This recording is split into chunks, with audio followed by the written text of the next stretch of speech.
Welcome to the Tinfoil Tabernacle, where curiosity congregates. We are Kyle and Perry, two friends exploring conspiracies, mysteries, and big questions. Thanks for joining us, and let's step inside the tabernacle.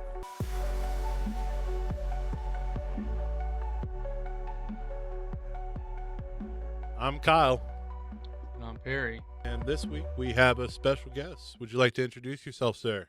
I will.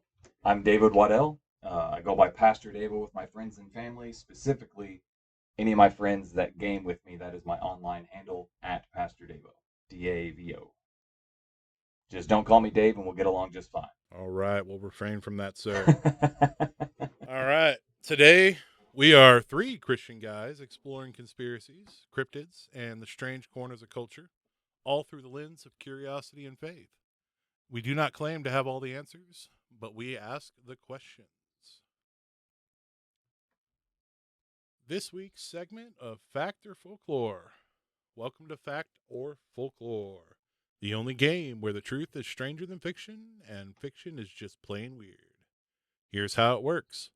I'll give you three bizarre statements pulled from the dusty files of cryptids, conspiracies, and questionable history. Two are real, one is faker than a dollar store Bigfoot costume. Can you spot the phony? Let's play. I'm not gonna lie, I don't think I can spot the phony.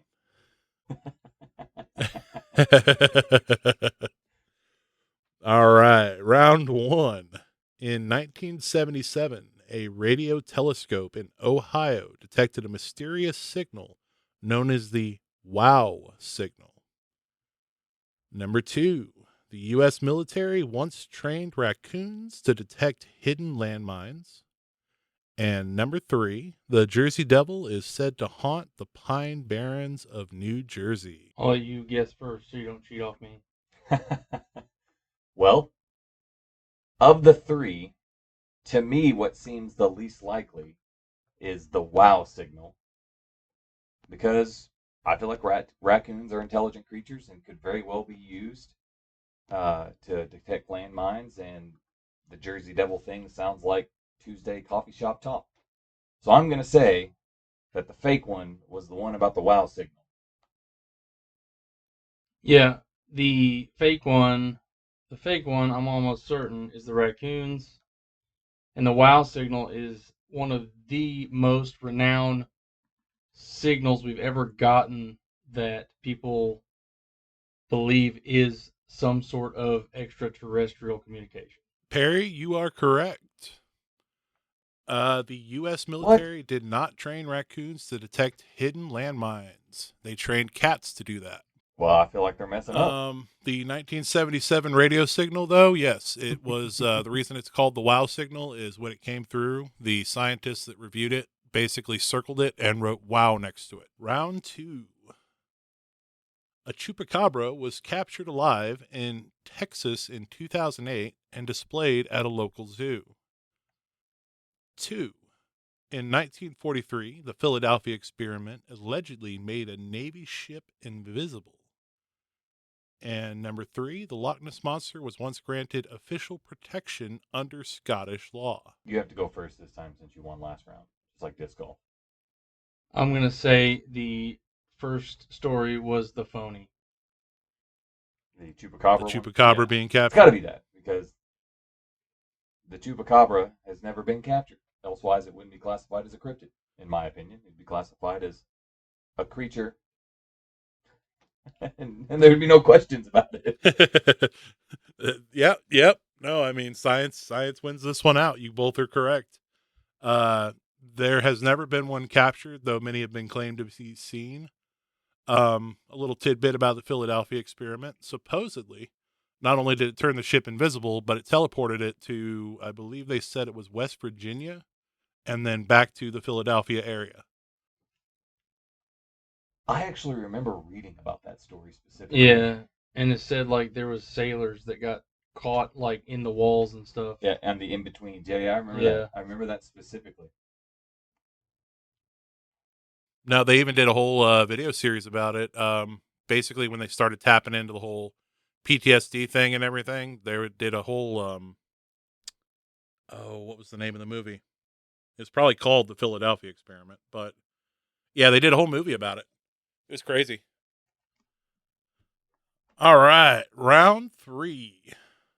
In Japan, there's a cryptid called the Ningen, described as a giant white humanoid living in the ocean. 2, the Loveland frog is said to carry a magic wand. And 3, Bigfoot tracks have been found on the summit of Mount Everest. I'll go first with this one. You went first last time. This one's tough. Just looking at the words on paper, so to speak, Yeah. because all 3 of them seem pretty outlandish. Yeah. The one that is for certain something that is at least real in the world of cryptozoology is number 1. In Japan, there's a cryptid called the Ningen, described as a giant white humanoid. That's got to be real. If not, that's a really great story prompt, and I'm going to write a story later. Going between the definitely. Loveland frog and the Bigfoot tracks, that's the tough one. Because saying the Loveland frog is said to carry a magic wand is just like anybody can say anything, and somebody at some point might pick it up. Saying somebody actually has like evidentiary Bigfoot tracks is a big claim. But that doesn't mean that people don't make big claims and then have potentially valid evidence for it. So I'm going to say the fake in this one is the Loveland frog is said to carry a magic wand because the Loveland frog does not have opposable thumbs. So we both know he's wrong. So Yeah. and maybe it's a little bit unfair Not too because long we ago, actually we did an talked about the episode. Loveland frog on one of the episodes. But Yeah. Even without that foreknowledge, I probably would go with the fake one being Bigfoot tracks on Everest, because obviously, if there were tracks on Everest, they'd be from a Yeti and not a Sasquatch. Dang. I thought they were both big. Yep, it is a They play both have on big words. Yes, the Bigfoot tracks is a lie, but Yeti is definitely a plentiful legend in the area. When it comes to the Japanese Ningen, a lot of people look towards squids who take on the form of a humanoid figure as they're swimming by. And then, of course, the Loveland frog. He comes from Ohio, and he is a 4-foot tall humanoid frog with opposable thumbs. And he is said to Literally, carry around a magic wand Yeah. that sparks lightning.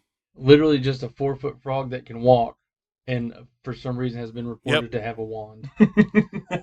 So just a 4-foot frog wizard from Ohio. All right. Yep. All right, and that wraps up on fact or folklore. Whether you cracked the code or got tangled in tall tales, one thing is for sure: the world is weirder than we'll ever know. Join us next time for more myths, mayhem, and maybe a mystery or two. That brings us into our next segment, the Triple C News. CCC News. Conspiracies, cryptids, and Christian news. All of the following stories are condensed versions of the original articles. Story 1. Conspiracies. The lasers starting the fires. Were wildfires sparked by space lasers or by something far more down to earth? Wildfires in California and Hawaii over the past few years have fueled one of the most sci-fi sounding conspiracy theories out there. The idea that the blazes were natural at all, but were started by direct energy weapons, basically giant space lasers. On social media, videos and photos claiming to show beams of light from the sky went viral. Some of these images turned out to be from rocket launches, transformer explosions, or even video games, but they were presented as proof that government or corporations were deliberately burning communities to the ground. Theories connected the alleged laser attacks to big agendas like climate engineering, smart city projects, or even the so-called Great Reset. Investigations, however, tell a very different story. In both California and Hawaii, officials pointed to downed power lines, extreme winds, and drought conditions as the true causes. Fire scientists stress there's zero evidence of direct energy weapons. What people saw in these viral clips are usually camera lens flares or misattributed footage, not secret technology. But here's the part that matters: these conspiracies didn't stay online. In places like Maui, some survivors were hesitant to accept government aid, convinced the fires were part of a plot. Utility workers and emergency responders even faced harassment from people who believed the official story was a cover up. So, whether you believe the laser theory or not, it shows how fast misinformation spreads and how it can shape real world reactions in the middle of a crisis. Any input on that, gentlemen? One thing I remember from when this story was going big online is that one of the driving forces behind proving that it was a government conspiracy or whatever was that anyone that had a blue roof or any blue roofs, none of the buildings that had blue roofs were burned down. Yes. So it was really weird to see That that. was something that stuck out to me. All right. David, not much of a conspiracy theorist, I believe. I am not. And because of that, I don't get exposed to a ton of stuff. And so I didn't even hear about this. I did some reading on some other adjacent conspiracies today, just based on having a conversation with PJ. And there is some overlap in what I was reading about, but this specific thing I had not yet read. But I will say this: the entertaining part is the way you read the line. Fire scientists stress there's zero evidence of directed energy weapons. Like my immediate thought was like, well, yeah, of course that's what they would say because that's what they're supposed to say. That's what they want you to Absolutely. think. Like, I don't think that there's space lasers, but I also don't think that the fire scientist can just say there's zero evidence, because if there was zero evidence, then there wouldn't be a conspiracy to begin with. Absolutely. Yep. Kind of goes back to the idea of the military testing out railguns and the idea of being able to supercharge energy and send it, catapulting miles away. I know currently the only thing they've really got close to a railgun is a magnetic gun they're using where they supercharge a piece of metal, and I believe they're able to launch it up to 3 or 4 miles away from it. Yeah, there are But there are what we would call railguns in the U.S. Navy today. They're just not laser weapons, and railguns I don't think have ever been advertised as laser weapons. They are hyper projectile weapons. They load them up with, it's almost like shrapnel rather than bullets, and so they're able to fire like hundreds of rounds of just pieces of metal. It's really weird. My introduction to that was through a sci-fi video or a sci-fi tabletop RPG years ago. And I remember like the first time I saw evidence or saw research into railguns, I was like, "Oh, that's really cool. That's from that game that I play." But the game was based out of it was like written in the '80s, and it was the idea of railguns was pulled from that was already being researched actively. So it's cool, but it doesn't remind me of lasers. Sorry. What's our next story? Story. All right. Story 2. Our cryptid story. Is La Chupacabra just a mangy coyote in disguise, or is there something bloodthirsty still lurking in the shadows of the Americas? The legend of La Chupacabra, or the goat sucker, first emerged in Puerto Rico in the late 1990s, describing a creature that attacks livestock and drinks their blood. Over the years, sightings have spread across Latin America, the southern United States, and even parts of Asia. In the last 10 years, chupacabra reports have evolved. In 2015 to 2019, livestock deaths in Mexico and Texas reignited the classic chupacabra narrative. Witnesses describe small, spiky, hairless creatures with glowing eyes, sparking viral videos and news coverage. In 2020, a mysterious carcass found in Puerto Rico, dubbed the Puerto Rican chupacabra, went viral online, DNA testing later revealed it was a coyote with mange, but the image and story reinforced the creature's mythos. Ongoing reports, some ranchers in Arizona, New Mexico, and Chile still report unexplained livestock injuries, keeping the legend alive. The chupacabra has become both a cultural icon and a modern cryptid staple, inspiring books, movies, and conspiracy theories linking it to secret experiments or government cover ups. Gentlemen. How many times have you all been sucked into the rabbit hole of YouTube chupacabra videos? I have gone down many a rabbit hole. I So, so chupacabra, spec- Bigfoot. I was going to say specifically chupacabra. well, Probably not much, but it's definitely been mentioned throughout my interaction with the subject.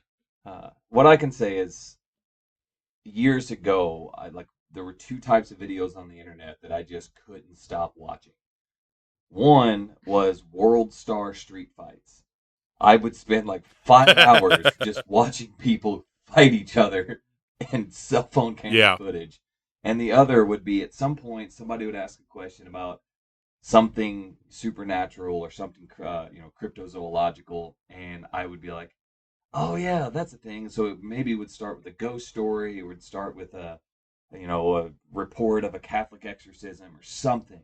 And it always ended up that I would have just spent 5 hours watching videos of every cryptid, every ghost, every legend in the country. And some of those videos, even 10, 15 years ago, were pretty convincing. So, Oh, yeah. while the chupacabra is probably just coyotes with mange, I will say some of those chupacabra videos I saw were like, oh, it's terrifying. I really hope that's fake.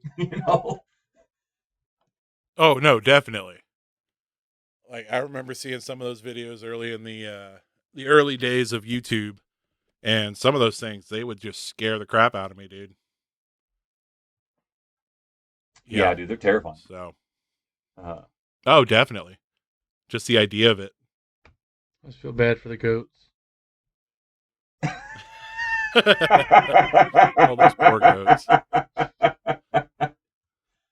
And then some of the you see people where all these famous people or whatever, and they're like, that guy's the goat, and I'm like, I wish the chupacabra would get him.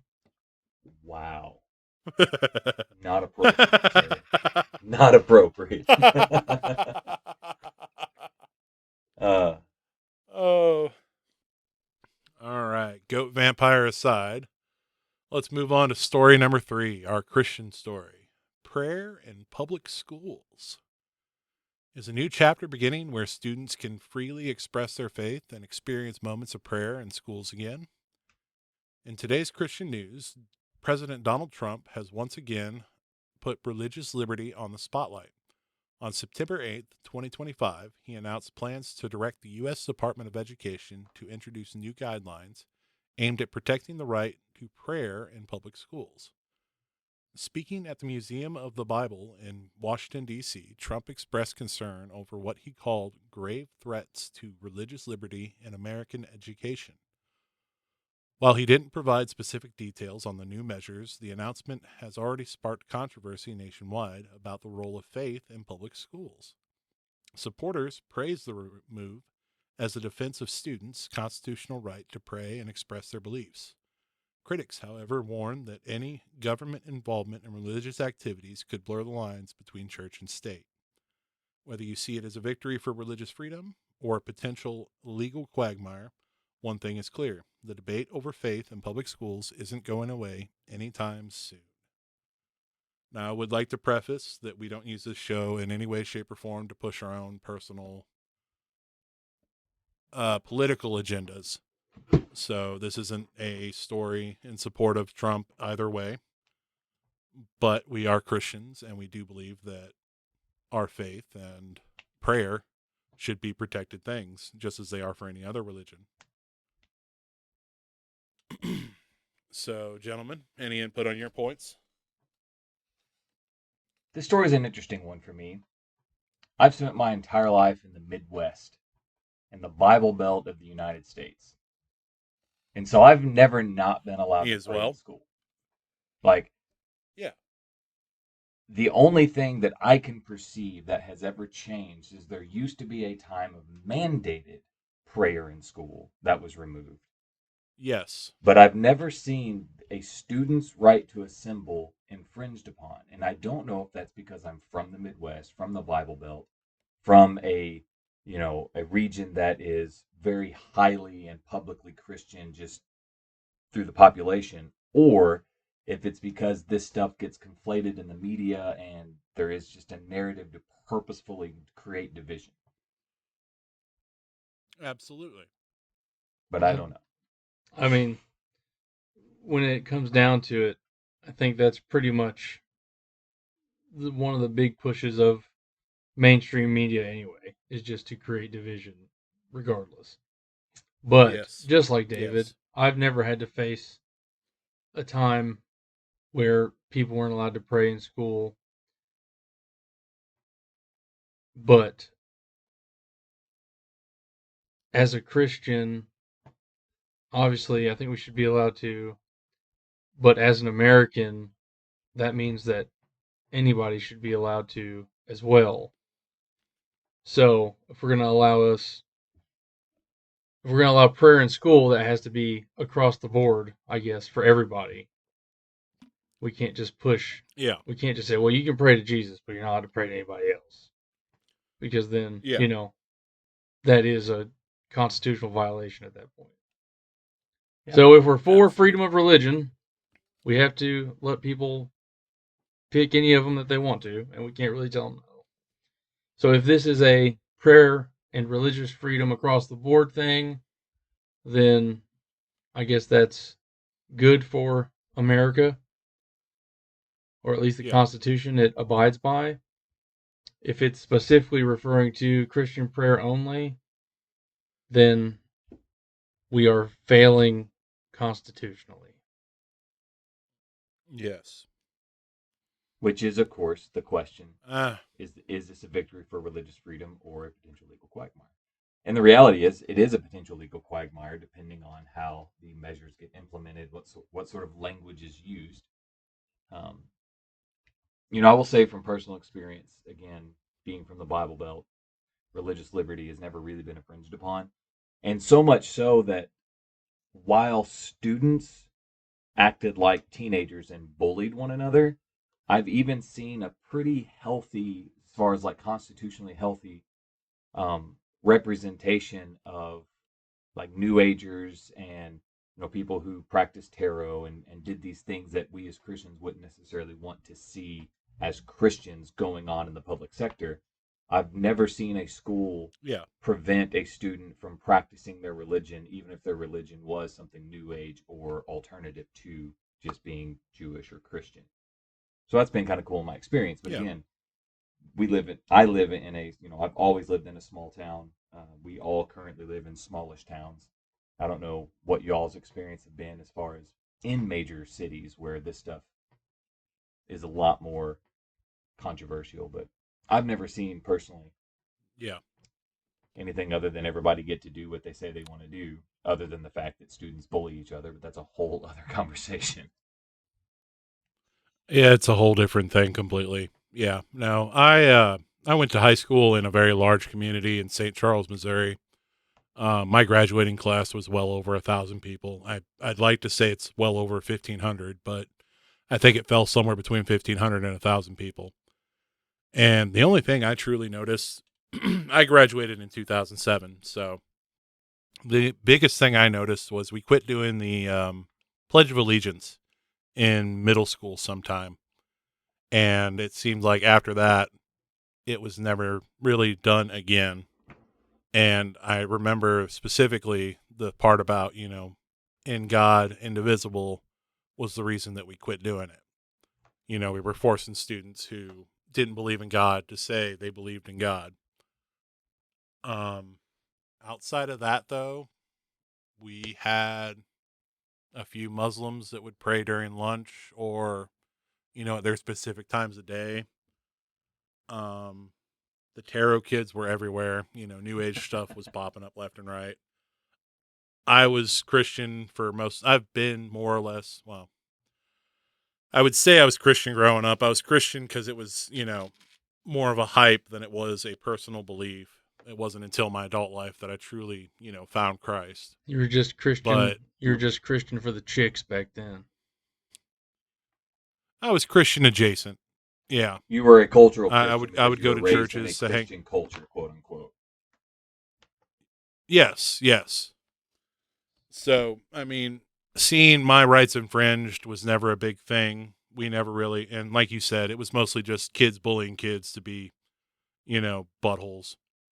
We weren't very nice to each other in high school, but I don't think anybody was truly nice to anybody in high school. So that's my only them's the input facts. to it. I believe, yeah. All And right. I guess that will what did you go what ahead. did you eat for lunch in high school? Whatever the free lunch was. And did they follow the food pyramid to provide that meal for you? Where you going They with this, Barry? followed something close to it. Segue. I do believe that is a perfect segue into our main topic of discussion today. And probably the biggest reason we asked Mr. Waddell here to join us for this podcast is the food pyramid and its quote unquote conspiracies, non-conspiracies, what we've seen change throughout the years. I believe I've given it a proper rounding about, but I would, love to hear everyone else's input after I go over the basics. All right. The evolution, influence, and conspiracy theories of the food pyramid. Origins and evolution. There were early USDA guidelines. The U.S. first issued dietary advice in the early 20th century, with guides like the Basic 7 in the 1940s, then the Basic 4 in the 1950s through the 1970s, followed by the Food Wheel in 1984. Our current idea of the food pyramid originally started in 1992. It was introduced in schools and media, emphasizing a high intake of grains, 6 to 11 servings per day, and minimal fats and sweets. It has been updated as of the My Pyramid in 2005, introducing vertical bands, added physical activity icons, personalized servings in cups and ounces, and also the My Plate in 2011, which was a simplified visual into a plate graphic showing fruits, vegetables, grains, protein plus dairy on the side. The industry influence and lobbying of the food pyramid. Design delays and revisions. The original 1991 Eating Right Pyramid was withdrawn after meat and dairy producers objected to how their products were depicted. The 1992 version was revised to increase grain and reduce produce servings. Cereal and dairy lobbying. Cereal industry pushed to expand grain recommendations from 3 to 11 servings a day. Dairy associations lobbied to ensure dairy appeared as a separate group. Ongoing lobbying. In 2024 or 2014 and 2015, food and beverage companies disclosed over $77 million in lobbying, partially aimed at influencing dietary guideline formation. Environmental and meat related recommendations were suppressed after lobby resistance. Some conflicts of interest were in 2023, a report found nearly half of USDA/HHS panel members advising on dietary guidelines had ties to major food, e.g., Nestle and Coca-Cola, and pharmaceutical, e.g., Pfizer, Eli Lilly, companies. Some criticisms and public health fallout. Health criticisms included experts like Marin Nessel and Walter Willett criticizing guidelines for overstating harms of fat and sugar while promoting excessive carbohydrates, potentially contributing to obesity and chronic illness. Public distrust. The close overlap between industry interests and the public health guidelines have raised concerns over compromised credibility and public trust. And then the big pharma and conspiracy narratives. Supposedly, there are some indirect connections, though there's little evidence that big pharma directly created or controlled the food pyramid. Critics argue that industry shaped poor dietary guidances may have fueled chronic diseases, examples of being diabetes and heart disease, in turn expanding pharmaceutical marketing. Well, that was a tongue twister. Pharmaceutical marketing. Some conspiracy frameworks are big pharma narratives often involve a covert cartel like setup, suppressing beneficial treatments while profiting from chronic illness management, even when evidence is lacking. Anecdotal theories. Historical figures like Anne Wingmore claimed industries intentionally kept people sick to sell drugs, a viewpoint broadly classified as conspiracy. Now, my own personal input on at least the big pharma and conspiracy narrative, I wholeheartedly believe that doctors don't cure us. They don't make money if they cure us. But that's my biggest twist on all of that. Gentlemen, what are your inputs? As you're reading, I looked at a little bit of the prior, basically I looked up the basic 7 as the precursor to the food pyramid and all that. And Yes. I just thought it was interesting that on that one, that they basically equated butter and margarine as like the same, you could use both as the same thing. And butter and margarine are two very different things. Two very different things. So even Yes, margarine then, was if actually created as a fattener. they were, Go ahead. so I mean, maybe they started early and they were trying to push margarine on people first. Oh, I agree. Now, obviously, this is why I'm here. I have a whole lot of big thoughts. So let me start by stepping back for a second. So, like the very last thing that you said was the anecdotal theories, the historical figures like Anne Wigmore, claiming that the industries intentionally kept people sick to sell drugs. Right? I came to that conclusion almost on my own when I decided that I wanted to get as close to a doctoral understanding of health, fitness, nutrition, wellness 16 years ago. So, and that was actually a little bit longer ago than that. 2008, I kind of unofficially began my journey to being a health and wellness coach. Whether I'm coaching you to be an athlete in some specific sport, or I'm just trying to, be like a lifestyle coach to help people just get healthier. That journey for me began in 2008. And within 2 or 3 years of getting away from the fitness side and really zeroing in on the nutrition side, I began to really question, like without knowing that this was an existing conspiracy, like, was this on purpose? Like, did the government do this on purpose? Like, and I refuse to allow myself to say that they did.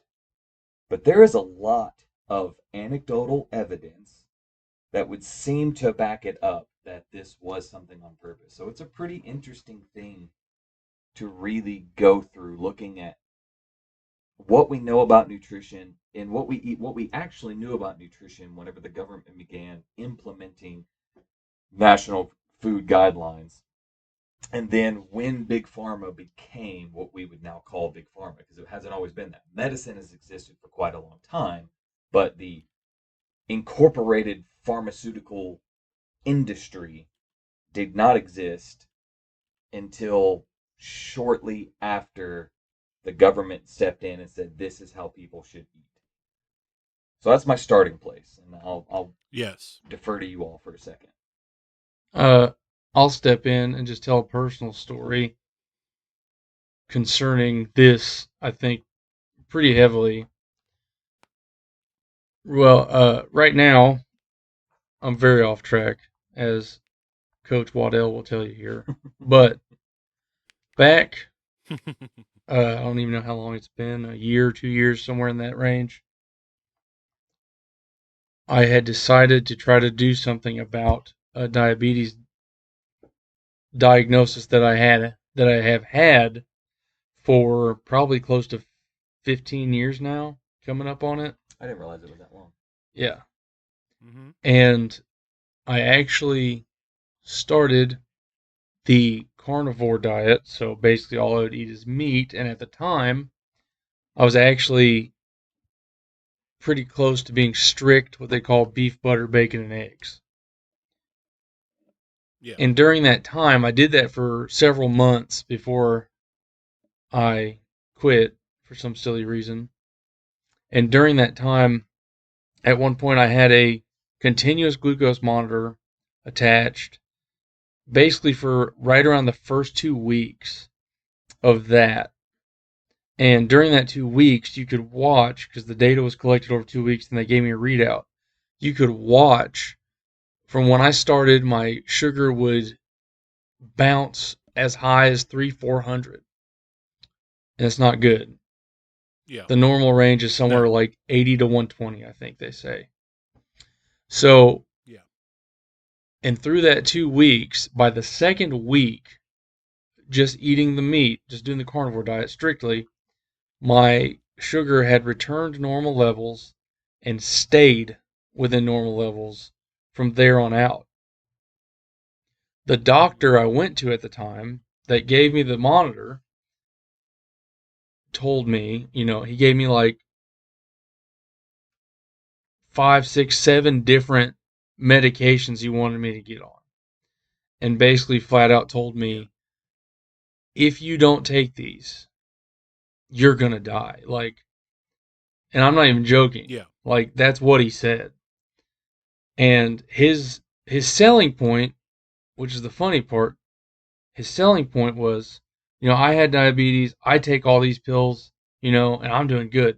And he was like 300 something pounds, super fat, glasses. I'm like, I don't want to be like that. It's not a good, that's not a good way to sell me on, giving my life over just to taking medication. And basically everything, every health problem I had reversed on the carnivore diet. Because I basically refused to take the pills. I didn't want them. I wasn't interested. So, in the same doctor, when I went back and my numbers were good and everything, I was asking him about doing testosterone therapy. And he told me, well, you won't take any of my other treatments. So even if your testosterone's low, I'm not going to treat you for it. So, I mean, I don't know of a more damning story for at least that guy specifically to show that all he was wanting to do was push medications. Period. And since I didn't bow down to his will and take all kinds of medications, then he wasn't going to work with me on anything else.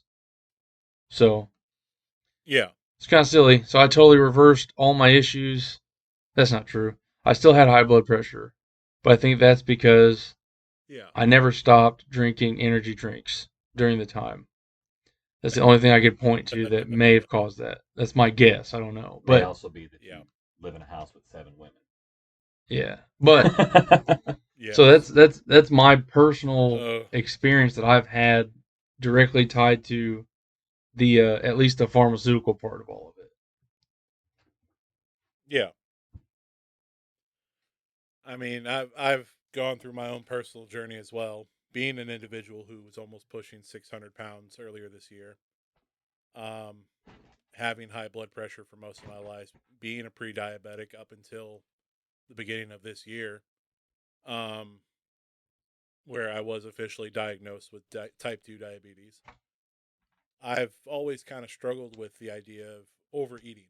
I kind of correlate a lot of that to my years of playing football in high school, carb loading the day before games and then playing the next day. I just decided later in life to continue to carb load and not, play football anymore. And that kind of pushed me to a point of extreme obesity. Now, I will say that I've kind of fallen a little into the big pharma idea. I'm currently taking a shot for the diabetes. Not insulin, but it's Manjaro or Manjorna. I can't remember exactly how it's pronounced. But I take DiGiorno. that once a week, and it's greatly DiGiorno. It's delivery, not a shot. Um, but I know that has helped me greatly. It's basically a digestive slower, causing me to stay fuller for much longer. And then the blood pressure that's always been a thing since high school. But again, I can attribute it probably to the same as you, pumping years and years and years worth of energy drinks into me wasn't probably the best idea. I will say the biggest thing that kind of stands out to me is the idea of what's his name? John Harvey Kellogg, the guy who actually made Kellogg's, the cereal back in the day. The I had original cornflakes. remembered the original cornflakes, yes. I remember that he ended up passing right around 43 or 40. It says 43. All right. 1943, but a big push for him was making sure that part of your biologic living regimen was veganism or vegetarianism, exercise, and blend foods to promote digestion and moral purity. What was he? Yeah, he was a Seventh-day Adventist, and he was basically kind of using that and his access to what's the proper term I should use here? Sanitarium, mental facility. Sanatorium. Basically, him and his brother. Asylum. Yeah, basically, him and his brother had access to a sanitarium, and used that to push their agenda of quite literal cornflakes. I mean, it came down even to, what was it, amid World War II rationing, the USDA Basic 7 food group was the one that was introduced, and part of that big push was breads, flours, and cereals. And honestly, I mean, you see it left and right nowadays. Carbohydrates are actually one of the most damning things we could put in our bodies, especially when we don't work them off properly. Now, if we go 0 to no carbs, there are some of us who, like Perry, their entire bodies change. Everything gets better. It's an amazing thing. But then there's also this idea of quote unquote good carbohydrates, at least from what I've heard from my doctor.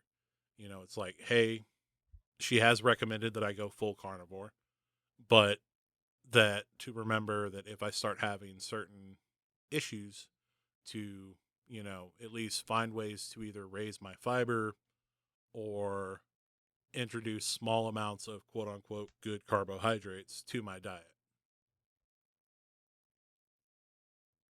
So that's kind of my only big real input on that from my personal standpoint. And I wanted to touch on something you said earlier.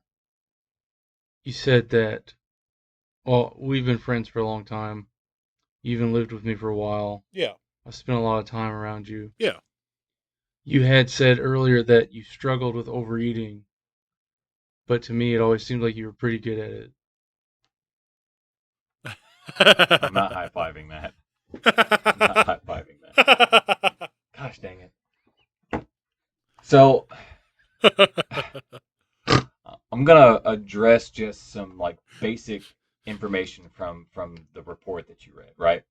Just real quick, and then you guys Yeah. kind of tell me where you want me to go with all this. I've given you my, if I was ever going to buy into a conspiracy, it's this. It's the food pyramid leading to the reliance on medications so that big pharma and big government could rule the world. I don't, but Yeah. I could. It wouldn't be hard for me to take that step. That being said, so like the food pyramid guide, introduced in schools and media, emphasizing high intake of grains, 6 to 11 servings a day, and minimal fats and sweets. And several times through here, you see Yep. the saying of like, make sure you don't take in sugar. Take in tons of grains, but don't take in sugar. My problem with that Yeah. is that grains are sugar. Mm-hmm. Like, Yes. um, Yes. And so we have so much confusion about even just the words that we use to describe food. This is part of the reason why I don't fully buy into the conspiracy side of it, is just communicating Yeah. what we're doing with food is confusing for most people. So, for instance, you have a doctor who's telling you that there's a such thing as a Yeah. good carb and a bad carb. And ultimately, that's not really true. So the first thing you do is you just look at the word itself, carbohydrate. Without carbs, you don't hydrate. And the most important thing a creature that's 60 to 70% hydration needs to do is stay hydrated, right? Yes. So what they mean by good carbs and bad carbs is they go into a thing that is a reference to the glycemic index, where they consider low glycemic carbohydrates, which is usually complex carbohydrates, and some grains fall into that category, versus high glycemic carbohydrates, which is typically sugars. Yeah. The reason that matters isn't necessarily that one is good and one is bad. It's that one is more filling, and so you're less likely to overeat it than the other. So it's really easy to take in 1,000 Yes. calories of pure dextrose. It's like 2 tablespoons of pure dextrose, and you can just put it in a cup of water. It dissolves instantly. You can drink it, and now you're the guy from Men in Black who's craving sugar water. Really easy to do. Versus to take in 1,000 calories of sweet potato, that's hard. I've done it before. Yeah. And it's like an entire bag of sweet potatoes, right? But the thing is, like, the problem isn't that dextrose is bad and sweet potato is good. It's that the amount of dextrose it takes to fill you up compared to the amount of sweet potato it takes is bad. But if you can control your appetites, then whether you get those, the problem is the 1,000 calories. Because in order to get the same fullness from dextrose as you got from the sweet potatoes, you're going to end up eating 10,000 calories, right? And the evidence of good carbs versus bad carbs being kind of debunked is anecdotal at this point, because the world is what the world is, and these sort of studies just don't get funded in the public sector so that we have official peer-reviewed objective studies.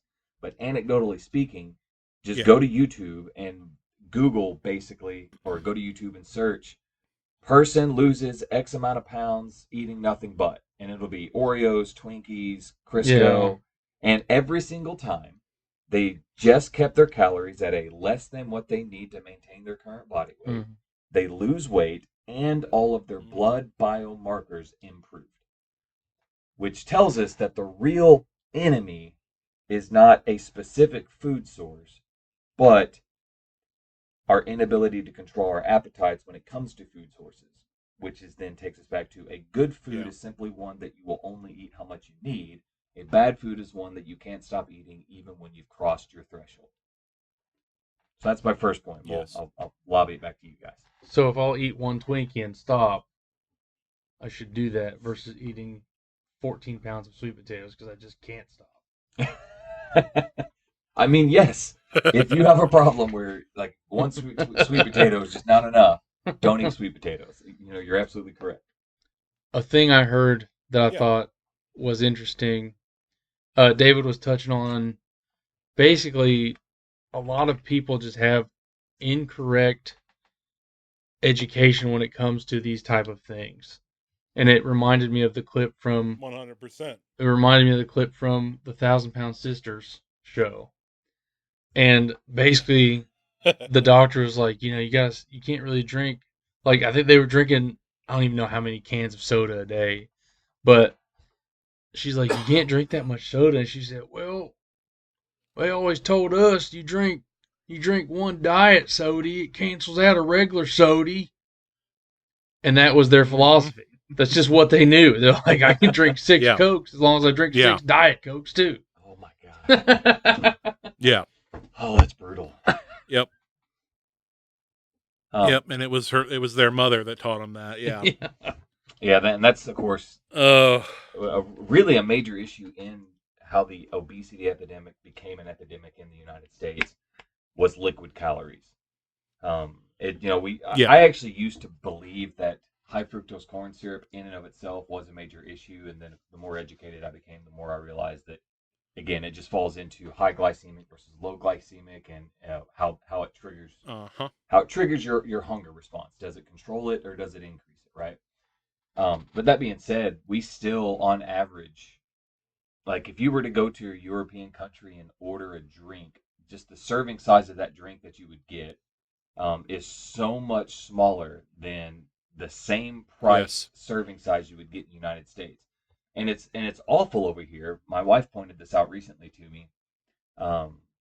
She wanted to pick up some soda for our girls, and she thought, well, maybe I'll want some soda. And the three of them probably only needed a 20 ounce because none of them drink a whole lot anyway. So maybe one of them would have got slightly less than what they wanted, but each of them typically only drinks about 6 to 8 ounces of a soda when they do drink a soda, which is awesome, by the way. As a parent, seeing your kids only drink 8 ounces of soda at a time is nice. But that being said, she went ahead and bought the 2-liter because it was $1 cheaper than buying the 20 ounce of the same drink. Yeah, it's true. Like we make bulk buying more economical. Mm-hmm. And every time we buy the king size or the family size or the 2-liter or the whatever instead of the serving size that we need, we equip ourselves to do the thing we don't need to do with the thing that we're craving in the moment. I mean, it's like exactly. You can go to Dairy Queen and get an ice cream cone for $1, or you can go to Kroger and get a quart of ice cream for $1, and for just 50 cents more, you can get the full gallon. You know what I mean? Like, So what kind of rabbit hole do you guys want to go in? I can attest to exactly what you're saying, though. I currently work at a gas station, and we sell 44-ounce drinks for $2.11, and our 20-ounce drinks are $1.89. Fountain drinks. So you're telling me that, fountain drinks. But you're telling me that we're going to sell twice as much soda for 20, 30 cents more? And people aren't going to hop on the idea of that. Right. It's like, oh, well, I'll just get a real big one and I'll drink half of it now. And, maybe I'll drink half of it later. But then you're sitting in your car, you've drank half of it. And it's like, oh, well, I put ice in this and it's going to be watered down if I don't drink it. So really good at making those excuses. That's why I don't put ice in it. Oh, yeah. No, I agree. That's personally how I do things is I'll only put ice in things like tea. But which currently has been my biggest thing is unsweet tea. It's so good. I know people hate the idea of it, but good. I mean, if you like the way dirt tastes in water, then dude, it's real good. That's probably all the worms inside your body that like the taste of that. So let me just grab a few of the things that I dislike about the way we do food really quick. You were going to ask me a question, Perry. Go ahead. I was just going to say, pick a couple topics that you think are the most important. We can kind of focus in on those and finish out. That's what I was going to just rapid fire some things. So probably the most important that any person who ever hears this can come across is learning to be hydrated. And I'm not talking about carbs because everybody here probably carb loads. I mean, just literally making sure that Like if you would do nothing other than before you eat, have a glass of water and wait 15 minutes, that would control about 50% of most people's appetite, because for some reason the human hormone response when we're hungry and thirsty in our brain sounds like the opposite of what we really are. And that's why doing things like making sure you get a full array of nutrition so that you're carbohydrated is important. But at the same time, if you make sure you're hydrated, then you won't crave sugar as much, because the reason you crave sugar is because you're dehydrated and your body's trying to carbohydrate, right? Obviously, I'm using those words Yes. with some parabolic meaning there. But that being said, like some of the issues Yeah. I have with the way nutrition is presented is if you just look at the nutrition labels on anything, it says it's based on a 2,000 to 2,500 calorie diet, and it also says it's that the average person should have 50 grams of protein a day. Well, if you only have 50 grams of protein a day, that leaves that 2,000 calories to nothing but fats and carbohydrates. And 50 grams of protein is only 200 calories. That means your label is telling you to get 1,800 calories from carbohydrates and fats, which is fine in terms of if you can control your eating. But those two types of foods are the most likely to cause you to overeat because they're the tastiest. Mm-hmm. Realistically, most people need to have 20 to 40 grams of protein every single time they eat. And if they would do that, their stomach would be full and they would eat less in terms of carbohydrates and fats in general. The other thing is, because of whether it was a purposeful thing or consequence or whatever, the literature shows very clearly that 2 grams or 2,000 milligrams of sodium a day is not a high dose of sodium unless you're getting zero other electrolytes. So all the narrative around heart failure and reducing your sodium is actually based on the fact that human beings aren't getting enough potassium, calcium, magnesium, phosphorus, iodine, and then there's a few other things that I can go on that I can never remember all of them off the top of my head. But the four major ones are sodium, potassium, calcium, and magnesium. Most people, if they would get those things balanced out, their food cravings would radically change. And it revolves around, the way I like to say it is, the average human male is 5'9" and 150 pounds. And that average human male needs 5 grams of sodium, 2,500 milligrams of potassium, and then somewhere around 1,000 to 2,000 each of magnesium and calcium, depending on their specific activity for the day. So if you're drinking enough water and getting your electrolytes up, almost all food cravings go away. But getting salt, potassium, magnesium, and calcium has no conspiratorial economic benefit. I think that's why we created that narrative. Because it is true. There are people who have had heart attacks either from having too much potassium or too much sodium. And it was because they overdosed on those things and never did anything to balance it out. A conversation I've had with Perry in the past was he had accidentally taken too much. It was magnesium, right? Oh my gosh, yeah. And don't ever take 3 different kinds of magnesium 3 times a day, because don't overdose on magnesium. My feet swelled up for days, and I was hopelessly diarrhea stricken for days. But you remember kind of the way you were able to resolve that was I stopped taking magnesium for a couple days and then did a better electrolyte regimen. Yeah. Right. But it resolved pretty quickly, because all an electrolyte does is transport water through your body, which is why it's so important. Because again, almost everything that we do wrong with our diet is prevent ourselves from being properly hydrated. So we're not taking in enough clear liquids, non-carbonated clear liquids, and we're not taking in enough electrolytes so that our body's balanced.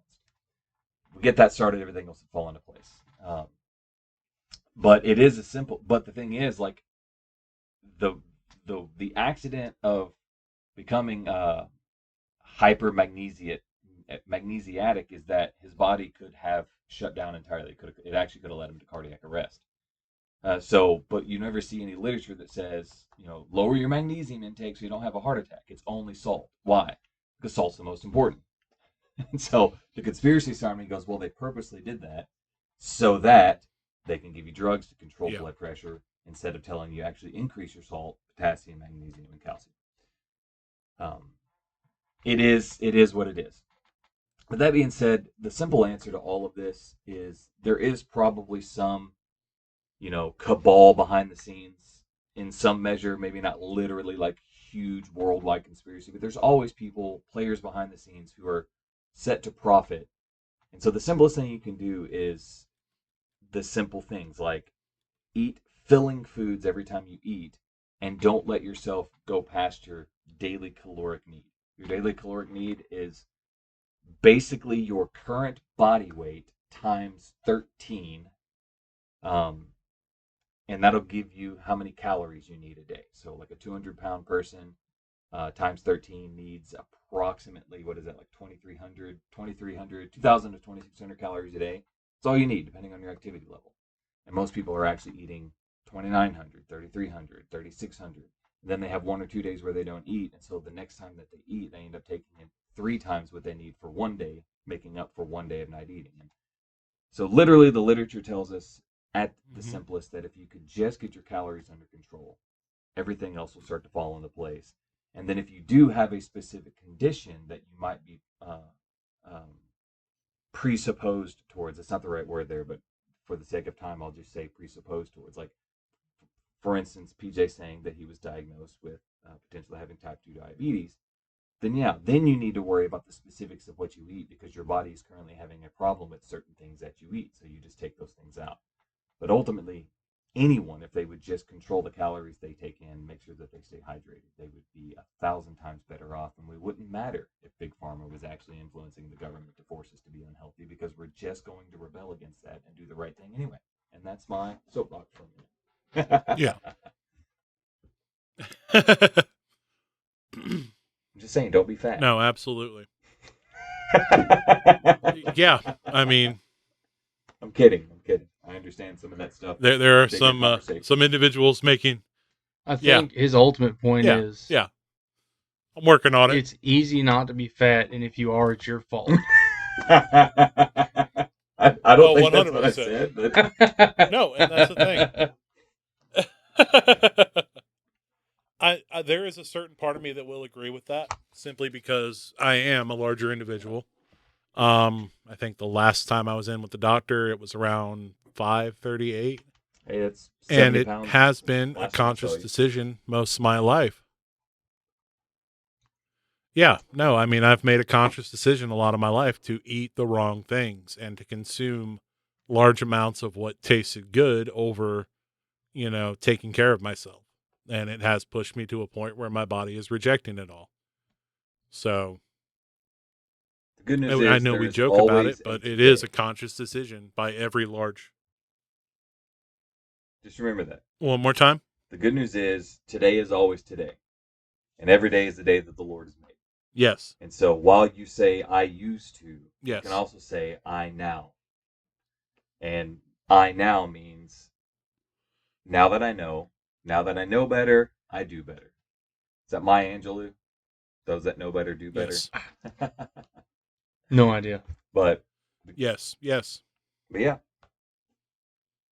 All right. I think that is a good point to put a cap on it. Point. Yeah.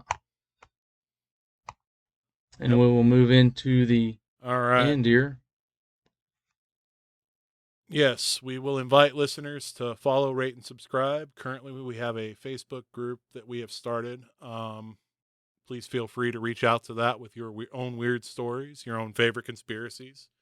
If any of the information that we presented today might seem a little off, please feel free to, offer corrections. Don't just expect us to fall in line if you don't give us proof, but, if you want to present us with information, we're always willing to learn. We will, at the very least, that brings us around. Sorry. I was just going to say, by the time you hear this, when this is out, we will, at the very least, have a Facebook and a YouTube channel. Both will be the Tinfoil Tabernacle. Yes. All right. That'll bring us to our In Him segment. This week's verse is from 2 Corinthians 5:21. God made him who had no sin to be sin for us, so that in him we might become the righteousness of God. Now, since we have our good friend Pastor Dave-O with us, I was wondering if maybe he'd be interested in doing our call to salvation this week. Yeah, and I will use just sort of that in conversation we're having about, yesterday I did, but today I do. But today I now do.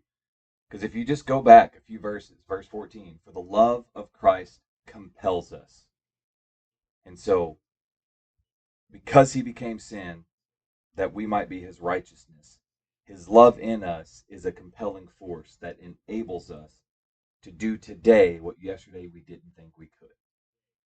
And, for those of us who are already Christian, that means there is a person who has poured out everything of himself into our lives so that we can make the decisions that he would make on our behalf.